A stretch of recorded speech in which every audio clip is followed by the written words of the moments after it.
Siguiendo entonces con esta serie de videos acerca del lenguaje Python, ahora vamos a tratar, vamos a continuar con las colecciones de datos. En este caso ahora vamos a tratar con la colección de datos que se conoce entonces como sets. Estos sets van a ser una colección de datos, las cuales, a diferencia de las listas y las tuplas, va a ser una colección de datos no ordenada y además no indexada. ¿De qué se trata todo esto? Bueno, vamos a ver entonces. Se van a colocar de esta forma. Se va de la misma manera que siempre a colocar el nombre de la variable. Y ahora entre llaves se van a colocar las colecciones de datos con los tipos de datos que ya si han visto el video acerca de las tuplas, se puede colocar cualquier tipo de dato, no importando entonces si van a ser datos de diferente tipo.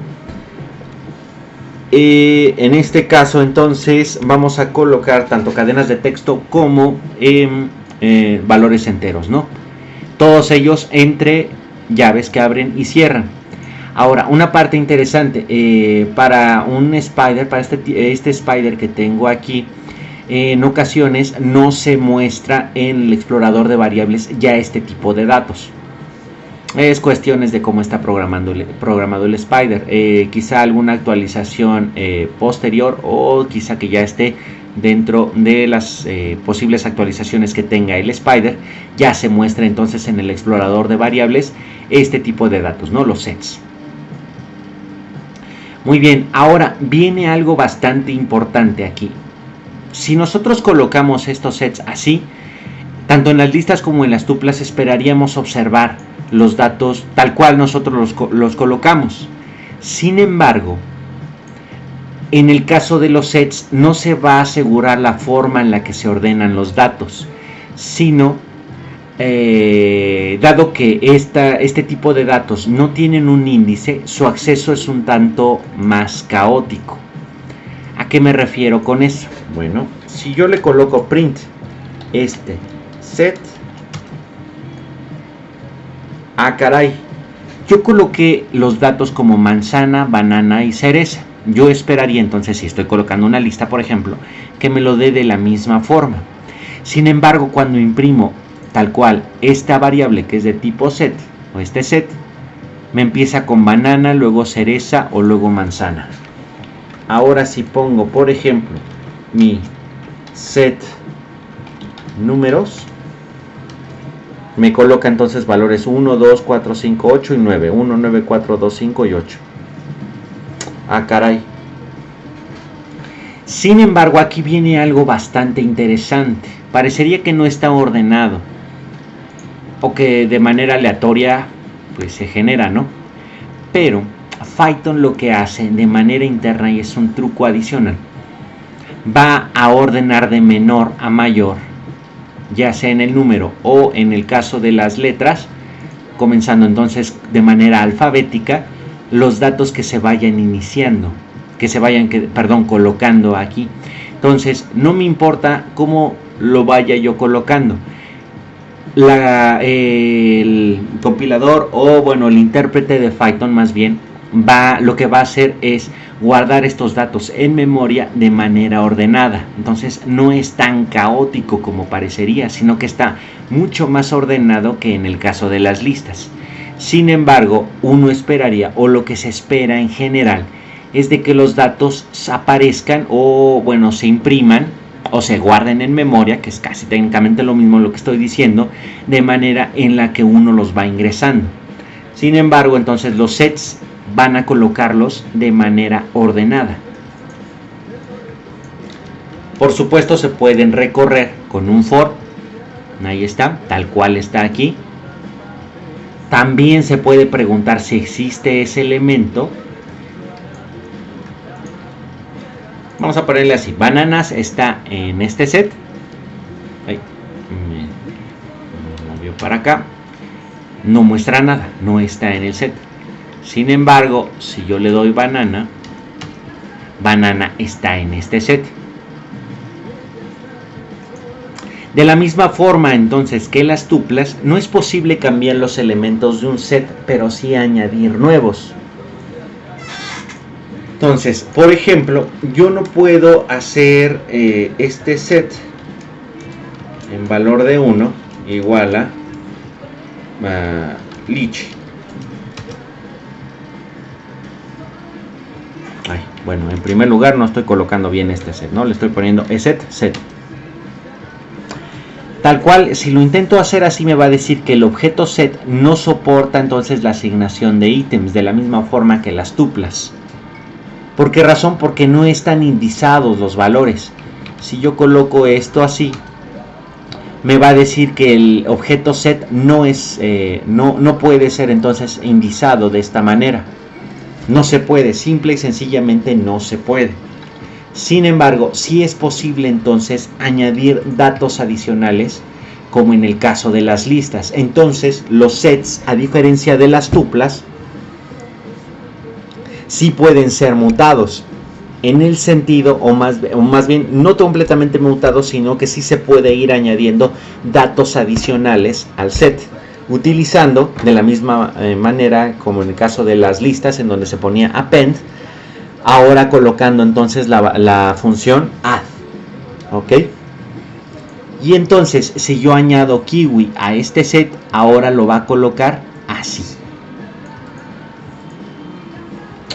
Ah, caray, ¿qué está pasando aquí? Bueno, pues ahora sí, este set recuperó su carácter un poco más aleatorio. Al ir añadiendo entonces elementos nuevos, por ejemplo, ahora vamos a añadir Lychee a este set. Entonces los va a ir añadiendo de manera aleatoria. Ahora ya no lo está colocando de manera ordenada, como en un principio. Puede pasar entonces que lo primero que hace cuando se generan los sets es de que se crean este tipo de datos de manera ordenada. Sin embargo, en este caso lo que está sucediendo es de que ya lo está poniendo de manera caótica. Al ir ingresando entonces ciertos datos, se empieza a poner todo muy pero muy aleatorio. También se pueden añadir múltiples datos a partir de ¿qué? De estas cosillas que se colocan dentro de corchetes que se conocen entonces como listas. Entonces se pueden añadir valores de una lista y cuando se imprime entonces este set, ahora sí ya me está poniendo naranja, kiwi, mango, manzana, uva, banana, cereza, lychee. Estos datos de aquí de esta lista los añadió al set, pero de manera aleatoria, o sea, puso todo en un desorden horrible. A diferencia entonces de lo que decía de las tuplas, estos datos sí pueden ser modificados de alguna manera. Si es posible entonces remover también un elemento del set mediante la palabra entonces remove, más bien la función remove. Al removerla, ya banana ya no va a aparecer.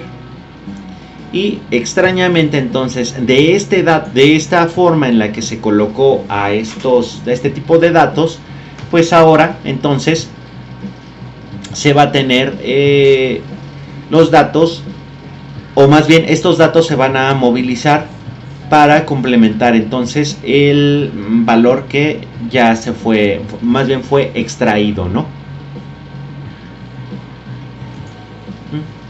Entonces, ¿para qué sirven los sets? Bueno, muchas veces entonces este tipo de datos se puede ver entonces como una bolsa en la que se van a colocar datos y estos se van a acomodar de manera completamente aleatoria.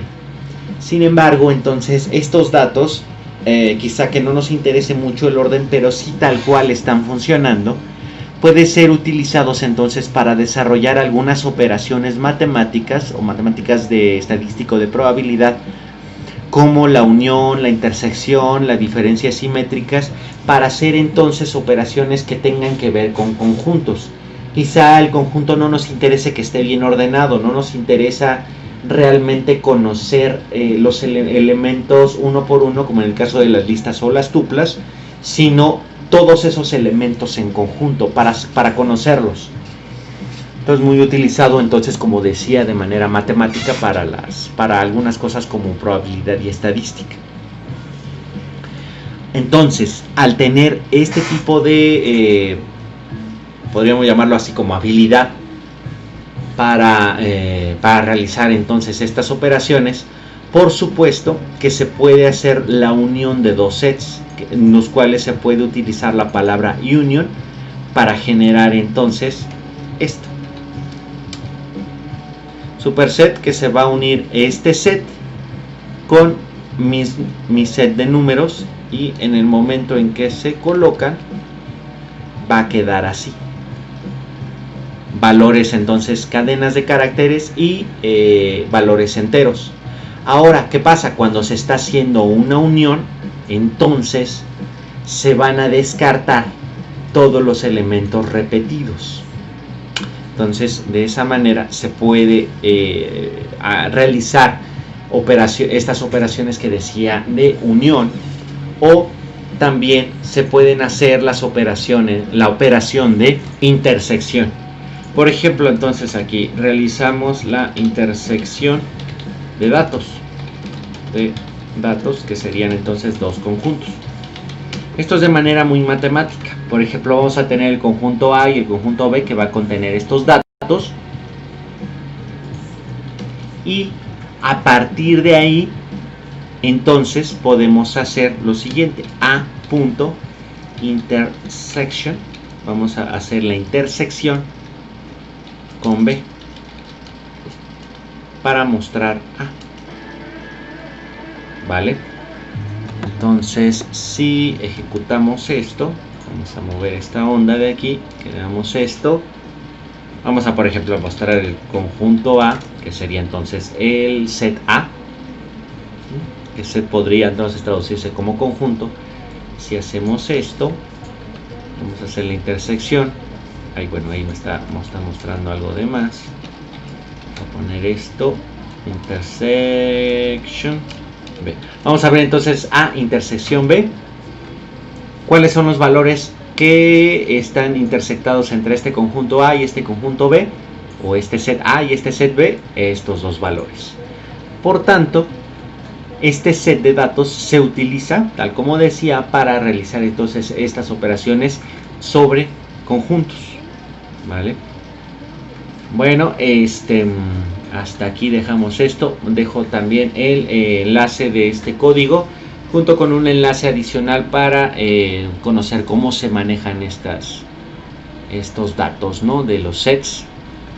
Bueno, quizá ahí quede un poco más claro con esto. Para revisar entonces, o se pueden revisar ahí los métodos para los sets, pero estos serían los principales, ¿no? Vale, entonces hasta aquí quedamos con esta cosa. Chao a tutti, auf Wiedersehen.